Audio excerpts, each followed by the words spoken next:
अस्सलामुअलैकुम, मेरा नाम है अहमद बिन महमूद और मैं आया हूँ फिर एक नई वीडियो के साथ। और ये है मेरा दोस्त इनाम मोहम्मद इनाम। और आज हमारे गांव में मियाँ जी मोहम्मद इकराम जी का उर्स मुबारक है और आइए आपको उसका विजिट करवाएं। ये देखिए, ये जंपिंग और ये कश्ती वाला झूला है।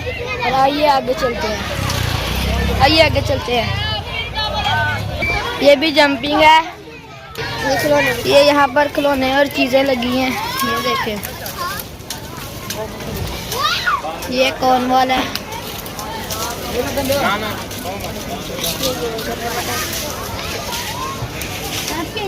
ये आगे फिर ये खिलौने हैं।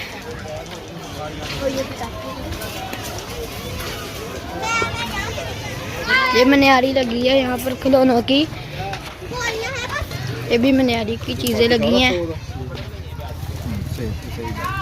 सही है।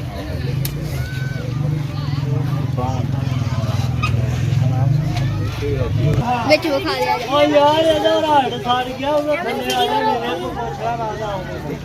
कितने पूरी। यहाँ पर ये गोलगप्पे लगे हैं, ये जलेबी वाले हैं। बस इसे मोहब्बत और यकीन जनाब, जरा दरूद पढ़ो तो दिलावत। उम्मीद है आपको ये वीडियो पसंद आई होगी और फिर मिलेंगे एक नए वीडियो के साथ। शुक्रिया।